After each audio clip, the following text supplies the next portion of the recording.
Nah, ketemu lagi dengan Kak Cideni. Nah, hari ini kita akan bahas bagaimana perusahaan dapat tersertifikasi SMK 3.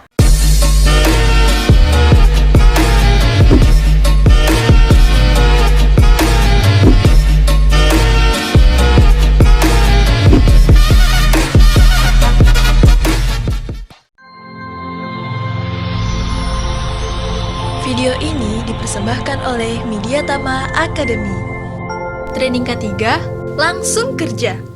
Sebelumnya, teman-teman semua, ketika teman-teman semua mengajukan untuk sertifikasi SMK 3, perusahaan teman-teman harus tahu dulu apa kategorinya. Ada dua nih sebenarnya kategori besar untuk perusahaan yang mau sertifikasi SMK 3. Yang pertama adalah perusahaan kontraktor konstruksi. Yang kedua adalah perusahaan yang kategorinya pabrik atau pabrik manufaktur atau pabrik apapun itu. Kenapa kita bedain seperti itu? Karena pada dasarnya manajemen di dua bidang itu berbeda, ya.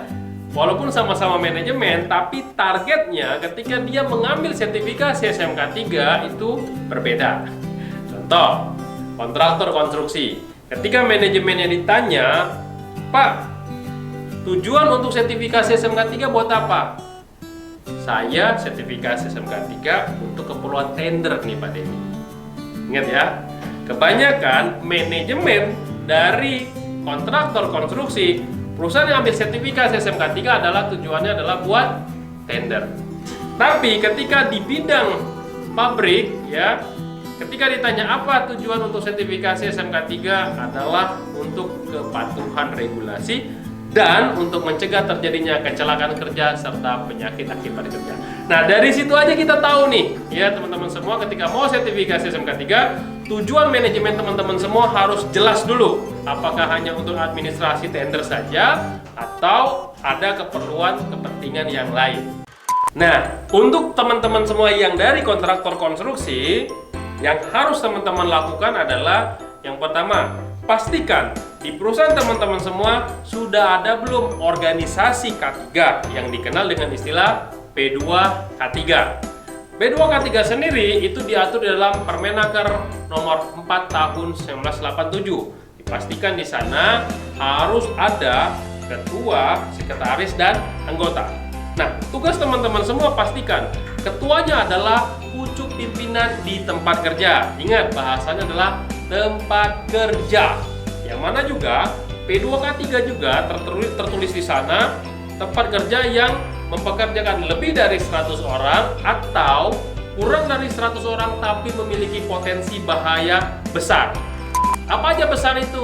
Terjadinya peledakan, terjadinya keracunan, terjadinya penyinaran radioaktif, ya, atau lagi terjadinya peledakan.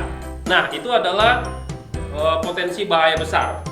Nah, kalau misalkan sudah masuk potensi bahaya besar, wajib dibentuk P2K3. Nah, setelah itu teman-teman pastikan lagi yang kedua adalah sekretarisnya. Sekretaris P2K3 haruslah ahli K3 sesuai dengan Permenaker 02 tahun 92. Ya, yang mana ahli K3 yang dimaksud di sini adalah ahli K3 umum. Yang kedua, ya. Lalu berikutnya, ketika teman-teman semua mau sertifikasi SMK 3 khusus untuk kontraktor konstruksi adalah menyediakan petugas P3K. Nah, petugas P3K diatur dalam Permenaker nomor 15 tahun 2008. Yang mana petugas P3K ini minimal ada 2 orang yang sudah tersertifikasi dari Kemenaker RI dan juga terlisensi dari Disnaker setempat. Yang ketiga, yang harus dilakukan adalah menyediakan apa? Satu. Yang keempat, teman-teman ya harus menyediakan petugas peran kebakaran, ya, kelas D, minimal juga 2 orang. Harus tersertifikasi dari Kemenaker dan terlisensi juga dari Kementerian Ketenagakerjaan. Yang kelima, pastikan perusahaannya sudah tersertifikasi atau telah membayar BPJS Ketenagakerjaan. Kenapa? Karena sertifikat dari BPJS itu harus juga dilampirkan kopinya.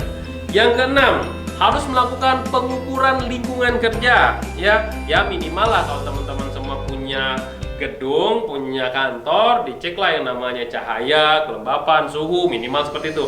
Tapi kalau misalkan ada project, cek juga mengenai kebisingannya atau ada udara ambien atau apapun itu yang minimalisir seperti itu ya.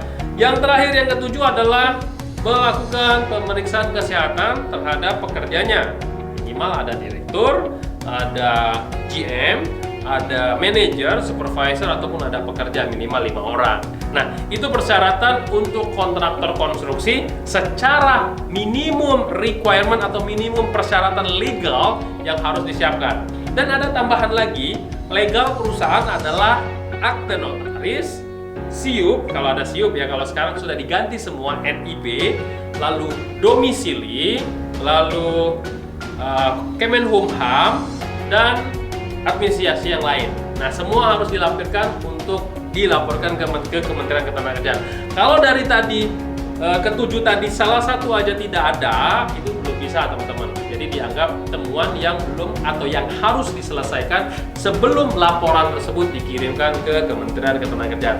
Itu yang harus diperhatikan kalau teman-teman semua selaku sebagai kontraktor konstruksi. Nah, khusus untuk SOP ya kan, untuk atribut-atribut yang ada di internal perusahaan seperti APAR, kota P3K, jalur evakuasi itu juga harus disediakan ya.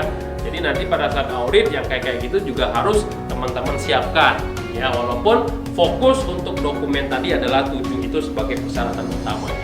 Semoga membantu.